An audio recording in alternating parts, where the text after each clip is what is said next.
Hello and welcome to another edition of Addition. I'm your host, Addy Snowden. I'm a big tech product manager, futurist, tech optimist, artist, and creator. And today I'm bringing you a surprise interview. Today we have Jonaed Iqbal, and I'm so excited to introduce him to you all. So, Jonaed, how are you doing today? I'm doing well. I'm so excited. It's been several years. Clubhouse days is where we met. Yes, Clubhouse days. I still continue to run into Clubhouse people, and we got to meet in person Yep. in maybe last year when you were visiting for Render, right? Yep. Yep. And it's so cool. That's the beauty of online networking, right? You meet someone and then you're like, I looked at so I was like, hey, that looks like Addy. And Yep, I was like, yep. you know what? I gotta at least ask. And thankfully it wasn't an awkward, like, I have no idea who you're talking about. Yeah, no, for sure. It's like I will recognize that profile picture all the time. So the power of the profile pic. All right, so Junaid, you're a very impressive man. So why don't you go ahead and introduce yourself to the Yeah. audience? So I'm the founder of nodegree.com, a career resource for people without college degrees. And I host a No Degree podcast where I interview people without college degrees and have them share their stories. So my life's mission is to remove the stigma attached to people without college degrees and to make the workplace more accessible to people without college degrees. That's amazing. I'm so excited to hear more and share more about your business with the audience. And so we kind of talked about how we met. So we talked about we met on Clubhouse, and I believe it was in a futurist room. Is that correct? I don't think it was the futures. It was something about careers. And I think it wasn't your usual clubhouse room. I think you were just hanging out and it was about Ah, career talks, and then you mentioned something like, hey, I got to become a software engineer if I want to break six figures. And I was yes. like, hey, that's not accurate. I write resumes. And I was like, you know what, send me your resume. You can get something more than six figures. You just have to sell yourself properly, and you have to kind of know of the opportunities out there, because oftentimes I come across so many people who are working very hard but they're underpaid, and they Yeah. think like, you know what, this is all this field pays, but oftentimes that's all that you knew at the time. And then once you kind of learn about all these other opportunities, that I know that you're making so much more than you were now. Yes, maybe, but yes, absolutely. And I'm so glad that you remembered our origin story because, we've it took you were my resume guy, like Yeah. you approved my resume to submit to Microsoft, which got me into big tech for the first time. Like I'm incredibly grateful to you sharing your mission and, empowering people to, believe that they can have these high-powered, high-paying jobs and they don't need to be software engineers. So, so you have so you're encouraging people without degrees. You're also an ATS expert. Can you talk about that for a second? Yeah, so I write resumes professionally. I've written over 700 resumes where I've spent anywhere from 2 to 3 hours at least on each resume. I've done resumes for people from the high school level all the way to like the C suite. So I've kind of seen it all. And a lot of times you'll see resumes online and they'll say this ATS friendly resume, this resume is ATS approved. But here's the thing: different applicant tracking systems, that's what an ATS is, work differently. Some are more advanced than others. Some are very bare bones. So anytime I see someone giving ATS advice, I always look at the format they're sharing, and the format should be very simple and clean, because anybody who works with data kind of understands, like, if your resume is not autofilling correctly, these are some signs that your resume isn't ATS friendly. But the easiest thing to say is you should have no underlines, italics, none of that fancy stuff, no pictures and all that. The the other aspect is you need to sell yourself well. People need to look at a resume as a sales document. Too many people 100%. just list it as like, hey, here's what I did, but it's like they're not hiring you for what you, like, the basic things you did. Like, people will say, hey, I'm a recruiter, and they'll just put the basic job description. It's like they know that you're a recruiter. What makes you a good recruiter? So a resume should show what makes you good, what makes you better than other people, what makes you unique. Absolutely. No, you have amazing resume tips. I think they're still saved on my phone as notes, like some bullets that you shared. And I was like just sharing those bullets and I'll include them in the show notes. And I'll also link your LinkedIn, your website in the show notes so people can reach out to you because when I say this guy empowered me to get into Microsoft. I'm not lying.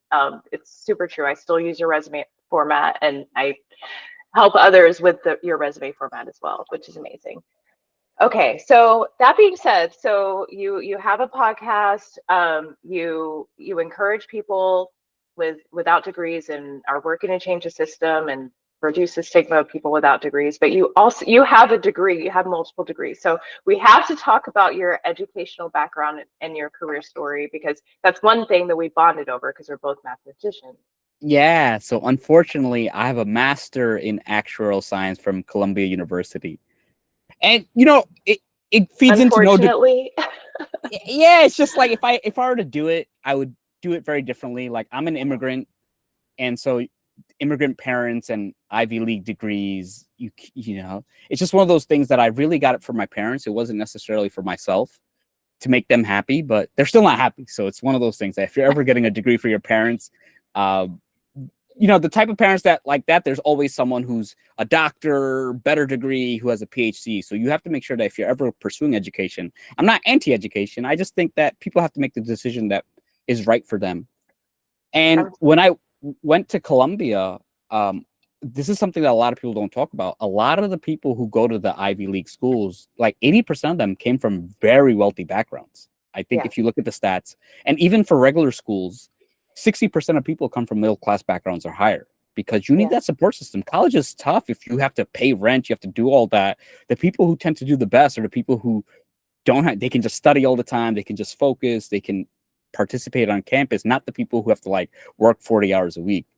So that's something that I learned. And even at Columbia, a lot of them were very good students, and school came naturally to a lot of people. So when I studied and all that stuff, and when I was an undergrad, there were people who studied harder than me.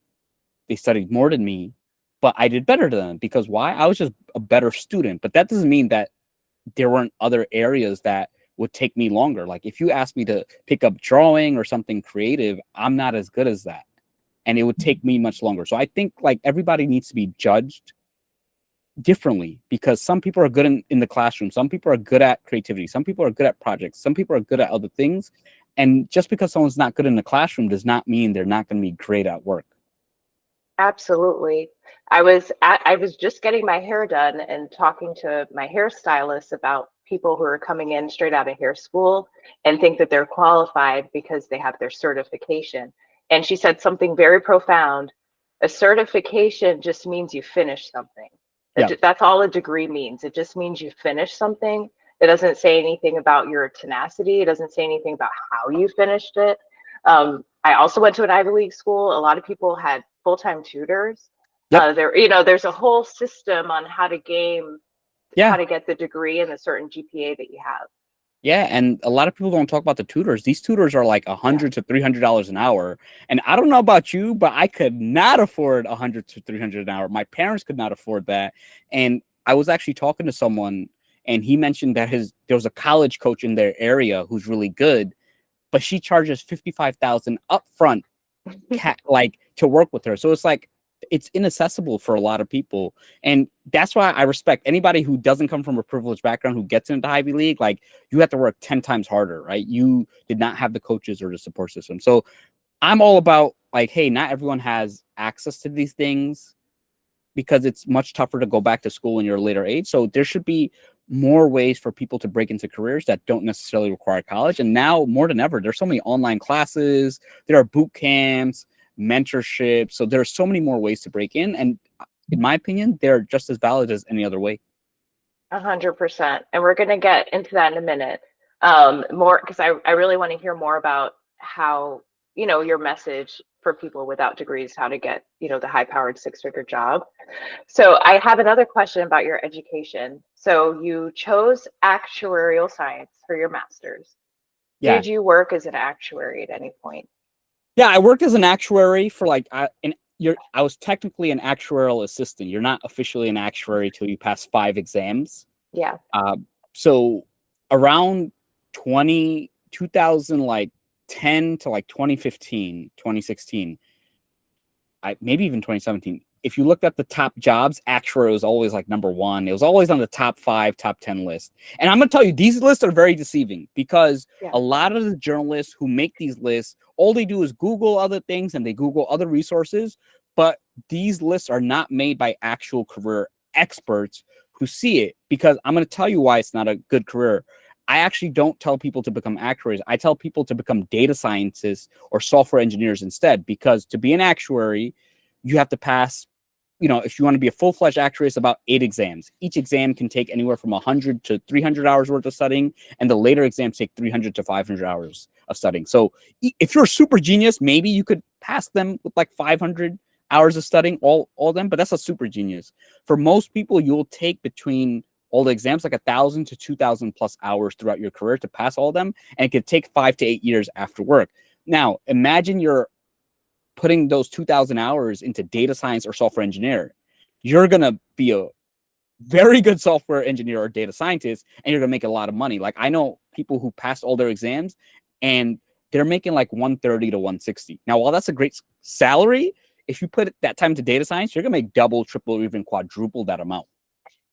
Absolutely. Like I majored in math because I wanted to be an actuary, and then I got matched with a grad student buddy who was in grad school, was already an actuary trying to pivot into investment banking. And I'm like, okay, well, something's not right here. Okay, so after you left actuarying, like how did you get to where you're at now? Like just a brief history on your career journey. Yeah. So 10 years ago, that's when I found nodegree.com. So as I was interning for MetLife, I found nodegree.com. And so my plan was, hey, I can't do a business and be an actuary because you have to study hundreds of hours for these exams. So I was like, instead of spending hundreds of hours for exams, I can spend hundreds of hours into my career. Then I was like, all right, I need a regular job where at least outside of work, I can focus on my business. So then I got a data analyst job. Then eventually I got a product manager job. And it just came to a point where I was like, there's so much I want to do for my business. I'm in a privileged situation where I get to live at home. So I quit my job to focus on my business full time. And through that, it just put me in so many different directions. Like I learned marketing, I learned SEO, I learned networking, I learned resume writing, and I just kept on learning things for my business.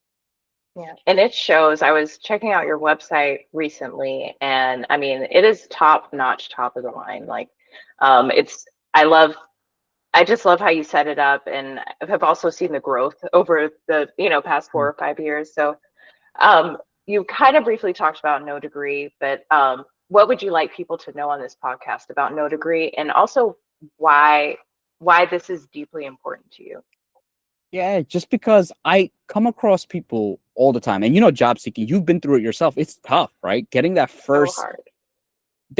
big job. Once you get that first big job, things are a lot easier. But before you get that, before you get the Microsoft, Google, is so hard. And it's hard for people with advanced degrees who went to the Ivy League. So imagine if you don't have a degree, how do you break into an Amazon? How do you break into a Google? You don't have the same opportunities, and people perceive you a certain way. And then the other thing is college is just so expensive, and it's kind of unfair because it's not like the professors are getting rich. That money is going to the campus and it's kind of going to administration.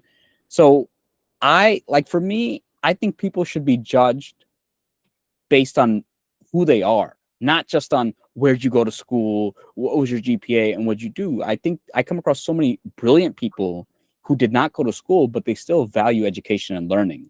And I find that colleges are in the business of education. And that's why they keep on charging exorbitant amounts. Like, it's crazy that now, like, these degrees are costing 60 to 100K a year. The same degrees like 20 years ago were significantly cheaper. So, these colleges, they're just catering. They just keep on charging more and more. And it puts people in bad positions, especially as salaries haven't kept up.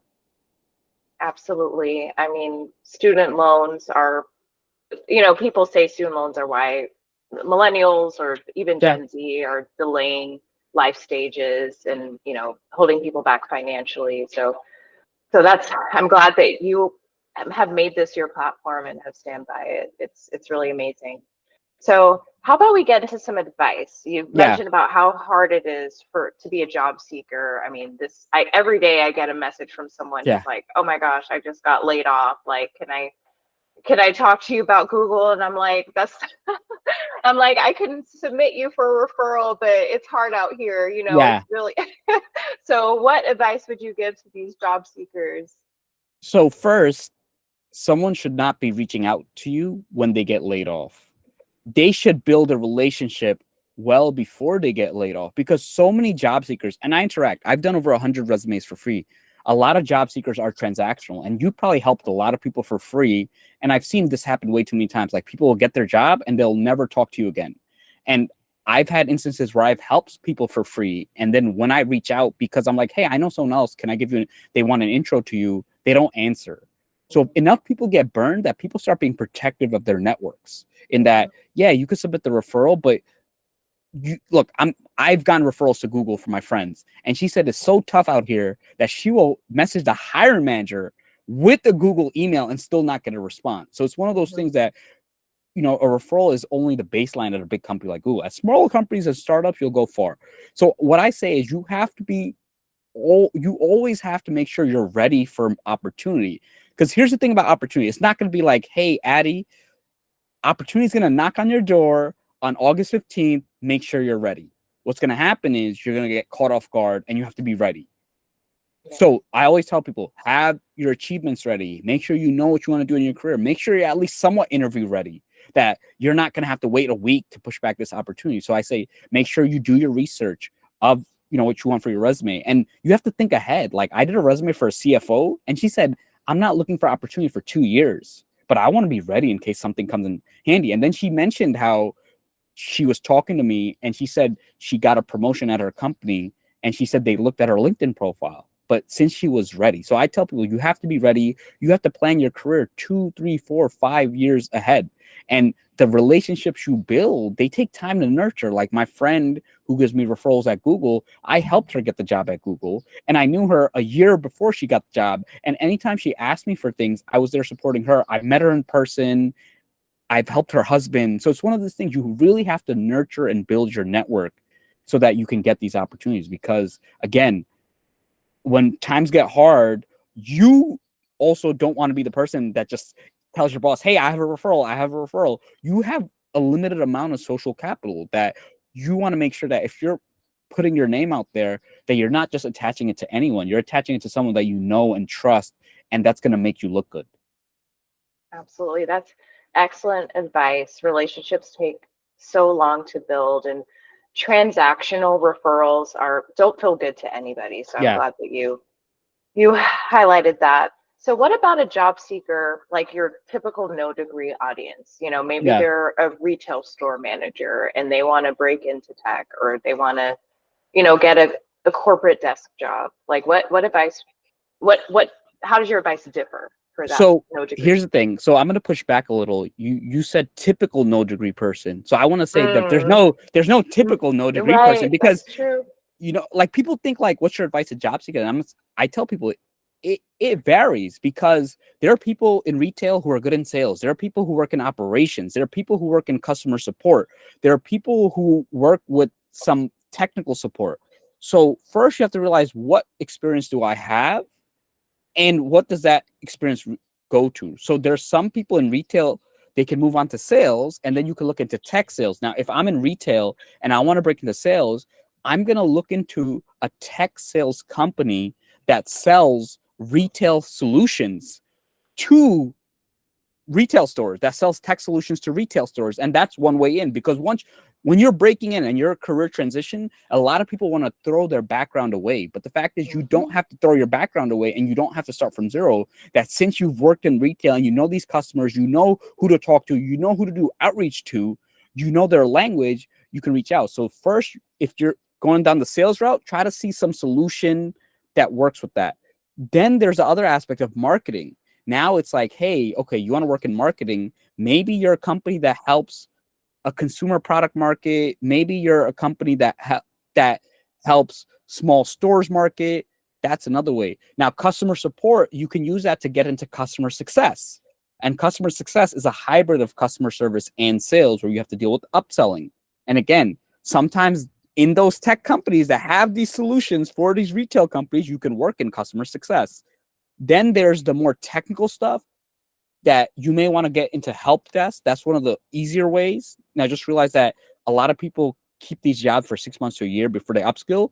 But you have to think about where you can fill the gap. In tech, you're like, are you going to move into cloud? Are you going to move into cybersecurity? Are you going to move into software engineering? Software engineering, there's front end, back end. Are you going to move into data? And just realize that these transitions, first, you'll have to get an entry level role, and you have to keep upskilling throughout your job. Just like there was a time you could break into data engineering directly, but now since the market's so competitive, you have to move to a data analyst role, work that a few years, and then you could branch off to a data science or data engineering role. But just realize that these are multi-year transitions. So that's your version of college. That's your version of, here's my 2 to 4 years of work that I'm going to put in outside of work. But just realize that it will pay off. That's excellent advice. I think for some people, especially if they didn't finish college, you know, they think education stops after you finish school, when we're always in full-time university, like, you know, YouTube University, AI chatbot university, Yeah. like we have to keep learning. So I 100% agree with all of that. So you mentioned the job market has changed a little bit. What should job seekers expect? Longer times for transitions. Like there was a time you could do a boot camp, 3-month boot camp, you'll get a 6-figure software engineering job. That was actually feasible. Or you'd get something in the 70 to 100K range. Now you got to look at a transition of 6 months to a year, that even people with degrees, I tell them you may have to put 3 to 6 months of additional work. So these 3-month boot camps are not going to cut it. You need to take on additional work for another 3 to 6 months. So I've seen transitions take like a year now, because you have to do serious projects. I've even seen people, again, these are people without degrees, they have to volunteer unpaid for 3 to 6 months. Now, look, I wish people didn't have to do that. But the fact is, if you're competing with people who have internships and all that, you have to break in somehow. So the beauty of some of these volunteer opportunities, you don't have to volunteer 40 hours a week. You may volunteer maybe 10 to 15 hours. When you put it on your resume, you don't have to say full-time or part-time. If they ask, you can be honest, but you can just go ahead. But that's how you have to break in now. Like you have to put in that extra work. For example, for a lot of people in marketing, you don't have a degree, you want to break into marketing. What you have to do is approach your local restaurant. Just say, hey, I really love your restaurant. I'm trying to break in. I would love for you to help. I would love to help your restaurant get more business. I'll take care of things. And through that, you're going to learn about marketing. You can help with their Instagram page. You can help with their TikTok page. And then you could even do something like, hey, can we work out a commission only structure where any links I get a few percent? But you have to do those extra things. And if you're a website developer, offer to create a website for them. Be like, hey, I'll do a website for free at no charge. Is that something you want to be interested in? But you have to take that initiative more than ever. Absolutely. It doesn't sound fun or appealing, but that's just the market that we're in right now. And I always say the person who wants a job the most gets it. And the person who wants a job the most is willing to do volunteer work, unpaid. I mean, this podcast is unpaid, you know, like we're building our brand, you know, so people who are willing to do the extra work will always get the benefits from it, even if it's in the long term. You know what's not fun? Having the same job with no upward growth mobility. Like I've seen people who are like, hey, I don't want to put in the work. And 4 or 5 years, they're in the same job. They're like, hey, I'm not going to break 50K. Or if they want to break, they have to wait for someone else to retire or all that. And that's, trust me, that's way less fun than putting some extra work in. 100%. 100%. Okay. So I know another thing you're passionate about is side hustles, and, you know, encouraging side hustles. And so what advice do you have? I know you want to deep dive on maybe some mistakes side hustlers are doing, but just give me the whole side hustle story. So I'll share the mistakes I've made so that other people can learn from them. So the resumes is something that I started. And, you know, now I charge anywhere from 100 to 200 an hour. I average out for my resume stuff. And I'll tell you, it's not as good as you think it is, because people think like, oh, I'm making $100 an hour, I'm making $200 an hour. A lot of people don't realize you're not making that for 8 hours a day. You're not making that for 6 hours a day. For most people to get that $100 or $200 an hour, you have to spend time marketing, you have to spend time networking, you have to spend time creating content, you have to spend some time putting yourself out there. So what I always tell people is, if you go on YouTube, you go on TikTok, they're like, hey, I have this side hustle where I'm making 10, 20K a month. It's so easy, few hours a day. And their job is to sell you the dream of side hustling, right? They're there to sell you a course. They're there to sell you a community. Now, I'm not saying that they can't be valuable, but just realize that they are selling you a dream, because that's what's going to work. Think about this. If I'm on TikTok, I'm like, hey, a side hustle is hard. It's going to take you some time. It may take 2 to 3 years before you can make it full time. You're going to have to give up nights and weekends. Here's the reality, right? I'll get like a whopping 15 likes. Now, if I'm like, hey, here's a side hustle, you want to make $500,000 in your first year, I'm going to get so many likes, right? It's just the nature of social media. So what I tell people is, when you're doing a side hustle, if you're making, let's say you're averaging $200 an hour, you're truly making $50 to $100 an hour, because you have to account that you're not going to be making this work all the time. You have to count the extra work around it, that maybe you have to spend 30 minutes prepping for that client call. For example, my nephew just got his first gig, and he got he got like this little birthday party for $300, 16 years old. And I told him, I was like, hey, that's really good, but let's break it down. Okay, so you were there for 6 hours. You took like 30 minutes to get there, 30 minutes to get back. So you're physically there 7 hours. And I was like, how many photos are you going to give them? He's like, 240. And he's like, it takes like 4 to 5 minutes to edit each. So I was like, hey, you're going to put 25 hours of work into it, to like maybe 20 hours. So your total time is like around 25 hours. So I said, look, at your age, it's still good because you're young, you're getting your name out there. But if you're a professional, it's not good. That's why it's like people are like, hey, I want this headshot photographer. Oh, you charge $200. Oh, I'd rather just do $100. But they don't realize, like, hey, if someone's taking headshots, they may spend 2 hours. They have to set up their camera. They have to pack. So then it's like 4 hours. And then they have to go edit. So it's like a full day, right? It may be 8 hours to make this thing. And 8 hours to make $200 is not as good. You may as well just upskill. So you really have to think about these things as a side hustle. Now, yeah, go ahead. Yeah, no, I think it's hard for some people to put value on their time. So I'm glad that you doubled down on that, because our time is valuable, and it's not just the actual project; it's what's happening before and after. Yeah. So glad to hear you talk about that. Also, what did it take to get you that project? Did you have to post on social media? Did they find you on that? Did you find you through a referral? So did you have to network? So you really have to think about, how do you get these sales? Did you have to pay for Google ads? Did you have to pay for Facebook ads and all that? Now, the other thing that a lot of people don't realize is sometimes some things are better off as side hustles and not full time. Because let's say photographer, right? You're a photographer. To be a full-time photographer, you may not get enough gigs to sustain you full time. But you may sustain yourself on the weekends, nights and weekends. So you really have to think about it. It's like, do you have a sales process? Do you have something that you can get steady gigs? When you are full time and you're doing it on the side, I tell people, keep doing it, keep saving money, keep getting equipment, because once you're full time, I'm going to use photographer as an example. You're always upgrading your gear. You're upgrading your camera. So let's say you're getting, I'm going to get 3K. I'm going to get 5K for this gig. Oh, but you have to buy 2 lenses, and the lenses cost 2K. Whereas if you are doing it as a side hustle, you can take that 5K gig. You can upgrade without worrying about whether or not you can pay your bills.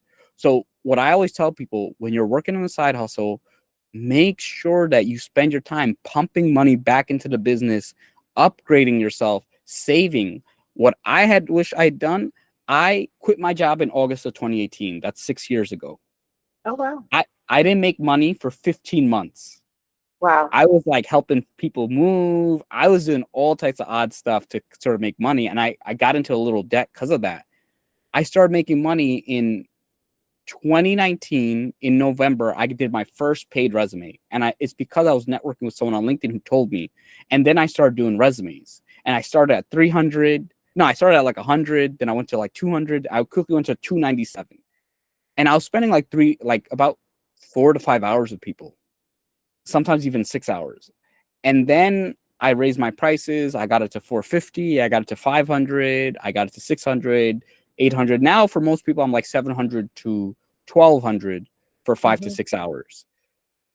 I would have gotten there quicker had I had a full-time job, because when you need the money to survive, and one thing that I'll tell you, like, since I'm in the career-based industry, I don't negotiate. I'll give people a fair price, but I don't negotiate because I learned from a friend of mine. He was like, look, if you negotiate, people who are looking for discounts, they're looking to discount themselves. And that means they don't truly value you.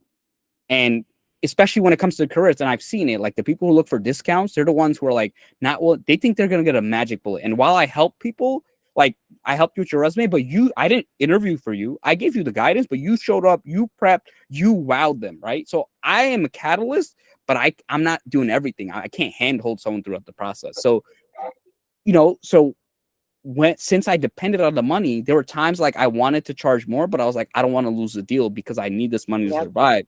And at 2 points while having this, I got a job. And every time I got a job, I raised my prices. And even though I raised my prices, I got the same amount of business. I didn't lose it, but I could not afford. So you have to put yourself where you have a cushion where you're not going to run into issues. And I wish I had saved a lot more money before quitting my job and doing it full time.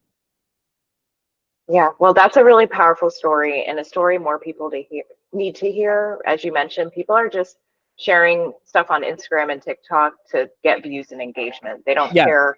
They're not invested in the well-being of the people who are listening to their advice. So it's really rare to meet people like you who, do care about your audience. So I'm glad you're sharing this with people. Yeah, because can I add one more thing? Because it's the behind the scenes. A lot of side hustlers don't talk about they may be subsidized by their parents. Like I'll tell people I lived at home. So that allowed me. If I didn't live at home, I would not have quit my job. So a lot of them are subsidized by their spouses because they may be on their spouses or significant others' health insurance. All these other things that they don't talk about. Like you never hear a side hustler talk about like, hey, I make 10, 20,000 a month. Now, if you have a family, you have kids, that health insurance, like you're making 10K. Okay, you may be dropping 2K on health insurance. And so these are things like that people don't talk about. Like you have to be very mindful of it. So I tell people try to save like 6 months to even a year. And if you have a spouse that supports you, that's a totally different story. But just realize that a lot of people who are in side hustles look at their actual story and just realize that a lot of them are only sharing the parts that help them look good and are not sharing the actual true details of the hardships and what enabled them to do what they do. Absolutely. Myth busting. So another thing that I'm really impressed by with you is like you were one of the first LinkedIn influencers before everyone got the ability to be a creator, and we met on a social platform. I see you on TikTok.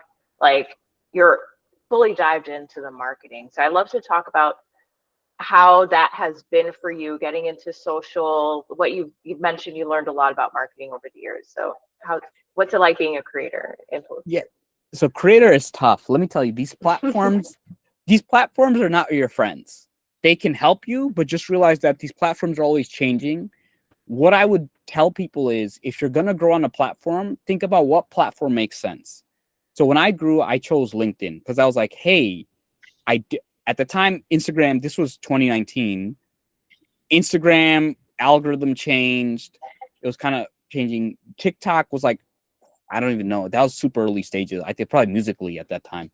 And I was like, oh, let me do LinkedIn. Because I was like, on LinkedIn, I was like, it's a desert over here. I'm competing with accountants. It's like, it's easy. So I started doing it. And then I was like, hey, you know what? I help job seekers. Job seekers are on LinkedIn. So I started growing on LinkedIn and I got a lot of clients. I met a lot of people and it still helps me to this day. Then I decided, let me focus on the next platform. Then I started focusing on, I think Clubhouse for a little bit. And I'll tell you, I stopped Clubhouse because I was spending a lot of time and people were like, oh my God, Clubhouse is going to end podcasting. Remember those early days? It was like Clubhouse is going to end podcasting. People are not going to watch YouTube. It was like kind of, this euphoria. And I was like, the big issue with Clubhouse is you don't exist outside the room. Right. So you need to always be in a room, and that's time consuming if you're trying to do work. And I was like, people need to connect with you on Instagram or Twitter. It was like tough to take people off platform. And then I knew Twitter Spaces was coming out. So I was like, you know what? Let me do Twitter because my tweets will help my spaces will help my tweets. So then I did Twitter. I wish I had stopped Twitter earlier. Like I'm at 13K. I wish I had stopped at like 6 to 7. And I wish I had focused on TikTok. Really? Because the big thing is Twitter kind of switched as a platform. Like when Elon took it over, he like changes his mind every day of what he wants, and it became a lot more. Twitter was always toxic. Like you had to stay in your guard, but there was an area. Like I ended up on Black Tech Twitter that was really good in the tech Twitter side of things. People were pretty helpful, but then eventually, once Elon took it over, it just algorithm change and all that. So I wish I had focused on TikTok, because had I spent that energy on TikTok, I would have had like maybe 20, 30, 40, 50K plus followers, because my friends are all at like 200K to like 800K followers. And I was spending that time on Twitter. I should have focused on that time on TikTok, because then I would have got brand deals. Then I would have been able, and then I could have focused on growing IG Reels and all that stuff. So look, it's always like you're always testing things. You're not always going to hit it right. But thankfully, LinkedIn still pays off to this day. LinkedIn, let me tell you, on my media kit, when I'm sending out to sponsors, LinkedIn is by far my most expensive media placement for an ad, because it's the strongest. First of all, it's our network that we've spent years building real life relationships. It's the most valuable audience for me that I have. So people, like to ignore LinkedIn, and then when they lose their job, they start getting active. So I'm glad that LinkedIn worked well for you. The other thing people don't realize about LinkedIn is LinkedIn, compared to other places, is a landing page. Whereas the other one, they kind of see your profile, they see a link in bio, but LinkedIn, they see banner, they see a headline, they see mutual connections, they see an about me. And at the bottom of my LinkedIn profile, I passed 300 testimonials. So the beauty is, it's like that really helps. Whereas like Twitter, it's like you could be, they see followers, but you could be anybody, right? Kind of thing. Whereas LinkedIn, there's that added layer of credibility. Right. It's like, who are the people who are following? Are they bots, or are they actually real people? No, incredibly valuable platform. How has TikTok been going for you? TikTok is great, like it's cool that we reconnected on TikTok. I always see your stuff, so it's cool. TikTok is a fun crowd. I will say that I just gotta get consistent. Like if I didn't have to worry about money, I would spend 3 months just 10 hours a day on TikTok. Like my friend did that, and he grew like from 10K to 90K in 2 months. So TikTok is one of those things that I really gotta bite down, because like there are accounts, like I know they're a friendly account, degree free. So they do similar in my niche, and they're at 450K. So I have like career friends. The WorkCap, my there's an account called WorkCap. He has like 700K. So he's my friend. I follow him. So he's my friend. Let me tell you, he's my friend. I knew him from we're still on LinkedIn. And it's crazy. He follows I have another Instagram account that I just started. I have like 30 followers, and he follows and supports me. So he's, it's cool that when you meet people, you see them grow, and they're still the same good people that you met. Whereas some people just become divas. Oh no, for sure. And it's interesting, because I feel like sometimes once people get to a point of success, they have all sorts of people in their DMs, like just wanting to get something for them. So on some level, I understand having boundaries, but if you have a real relationship with someone and then ghost after you get famous, like that's just not cool. I've seen that happen, where it's like people, they don't respond the same way. Thankfully, I think when you keep on networking, you start getting a feel for who's real and who's not. It's just like the sense you develop because you interact with and you've seen so many things happen. So just realize that, like, I have a lot of friends who are, several 100K followers, but I knew them well before they ever hit their 10K mark. So just realize that a lot of time people will be guarded, because let me tell you, like, as I've grown, like, everybody wants to be my friend, and I know what they want. They want a free resume. And it's like, look, for my internal crew, people who've been there for me, cool, I'll be there. But, we have limited time, limited money, and it's like we have to be strategic with our time. So just realize that, build that network, and it takes years, because again, people don't blow up overnight. But if you're there and you're supporting them along the way, you'd be surprised that how many of them still keep in touch. Oh, 100%. 100%. Clubhouse by far has been the strongest social community that I like. But my hairstylist I met on Clubhouse. Like, I've been going to her for years. Like, I mean, the way Clubhouse runs deep, it's insane. So Jonaed, do you have any final takeaways? Anything that you would like the listeners to know? Anything you want to plug? So what I would say is focus on the long term. I think so much of social media is like, hey, how I broke into tech in 1 month, 2 months, 3 months. And it's like, Look, maybe there are some stories out there. Like, there are always stories, but it's like there are stories of people winning lotto tickets. I'm not going to be like, hey, go to a lotto. Here's my formula. Go to this deli between 8 to 9 p.m. Yeah. Focus on the long term. Focus on upskilling. Focus on building actual relationships. Focus on learning. And you'll see that you keep doing there. And there's a concept called skill stacking, where it's like you keep on learning different skills. And then once you combine all those skills, that's when the money goes up. Because if you I do so many resumes for people. And what I see is like people will make some money. Maybe they'll make 50K, 100K, 100K, 150K. And then all of a sudden they jump up.